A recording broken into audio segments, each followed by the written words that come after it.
Hello అండి అందరికీ welcome back to Raji Subbu vlogs అండి.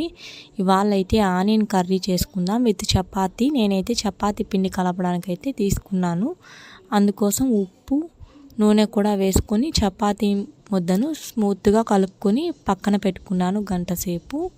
ఇలా పైన ఆయిల్ వేసుకుంటే చపాతీ అనేది స్మూత్గా వస్తుంది. తర్వాత ప్యాన్లో ఆయిల్ వేసుకొని ఆవాలు, కరివేపాకు, ఆనియన్స్ కూడా పొరుగ్గా తరుక్కోవాలి, సన్నగా వేసుకున్నానండి. ఆనియన్స్ అయితే త్వరగా మగ్గడానికి పసుపు, ఉప్పు కూడా వేశాను. ఇవి మొత్తం బాగా మగ్గనివ్వాలి.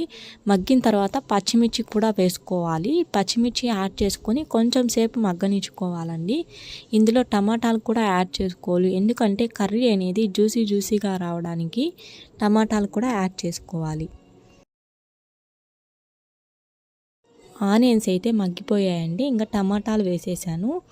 టమాటాలు కూడా కొంచెం సేపు బాగా మగ్గాలి. మూత అయితే పెట్టేస్తే టమాటాలో ఉన్న వాటర్ అంతా ఇంకి జ్యూసీగా వస్తుంది. సో కారప్పొడి కూడా వేసుకున్నాను. ఇంకా చపాతీ అయితే ప్రిపేర్ చేస్తున్నాను.